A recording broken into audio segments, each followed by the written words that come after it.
Hello বন্ধুরা, আজকে আমরা চলে আসলাম। কিছুদিন আগে আমরা একটি পাখির বাসা দেখে গিয়েছিলাম এবং সেই বাসাতে কিন্তু দুইটা ডিম ছিল। আজকে 10-12 দিন পরে আমরা আসলাম। সেই বাসাতে আসলে ডিমগুলা বাচ্চা উঠেছে নাকি কেউ কোনো সমস্যা হয়েছে বা কি ক্ষতি হয়েছে আমরা দেখব সেইটা আজকে।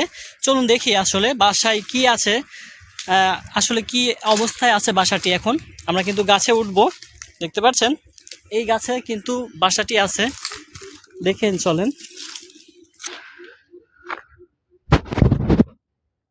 আমরা কিন্তু প্রায় পৌঁছে গেছি বাসার কাছে।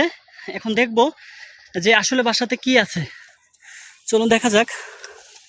বাসায় কিন্তু দুইটা ডিম দেখে গেছিলাম, কিন্তু এখন দেখছি কোনো সারা শব্দ নাই, কিচ্ছু নাই। আহ, কষ্টটাই বৃথা। জানি না ডিমগুলা কি হয়েছে। এদের সেই বাসাটি, কত সুন্দর দুইটা ডিম ছিল, দেখে গিয়েছিলাম, কিন্তু এখন দেখছি বাসায় কিচ্ছু নাই। জানি না এদের সাথে কি হয়েছে, কোনো বড় পাখিতে এসে খেয়ে গিয়েছে কি অন্য কেউ নিয়ে গিয়েছে, কিছুই বুঝতে পারছি না। তবে খুব খারাপ লাগলো জিনিসটা দেখে। কত সুন্দর এই বাসাটায় দুইটা ডিম ছিল, পাখিও ছিল, এখন পাখিও নাই, ডিমও নাই। খুব একটা কষ্টের বিষয়। জানি না এদের সাথে কি হয়েছে।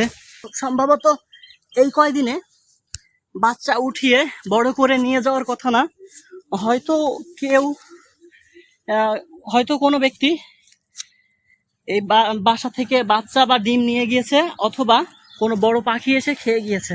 খুব সুন্দর দুইটা ডিম ছিল, আমি কিছুদিন আগে ভিডিও করে নিয়ে গিয়েছিলাম এবং সেটার ছেড়েছিলামও। খুব কষ্ট লাগলো জিনিসটা দেখে। বাসায় আসলে কিচ্ছু নাই, কোনো পাখিও নাই, কিচ্ছু।